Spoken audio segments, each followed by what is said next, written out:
রাজনৈতিক সংকটের জন্য তো খায়রুল হক দায়ী ছিল নিঃসন্দেহভাবে।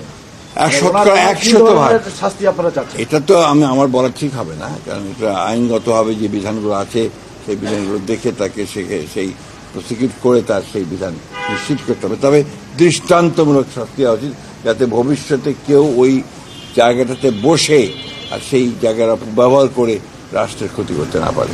এরকম তো আরো অনেকে আছে যারা এখনো গ্রেপ্তারের বাইরে আছে, তাদের গ্রেপ্তারের সেটা আপনারা অবশ্যই সরকার দেখবেন, যারা এইভাবে আছেন তাদের ব্যবস্থা নেওয়া হবে। রাজনৈতিক সংকটের ডিটেইলটা বলেন যে ওনার যে রায়, না, ওনার রায়ের পরেই আমার যেটা হয়েছে সেটা হচ্ছে যে আপনার আমাদের তত্ত্বাবধায়ক সরকার বিধানটা বাতিল পার্মানেন্ট করা হয়েছে, এবং যেটা বাংলাদেশের পরবর্তীকালের যত রকমের আপনার রাজনৈতিক সংকট তৈরি হওয়ার সেই সংকটগুলো তৈরি হয়েছে এবং জাতি ক্ষতিগ্রস্ত হয়েছে।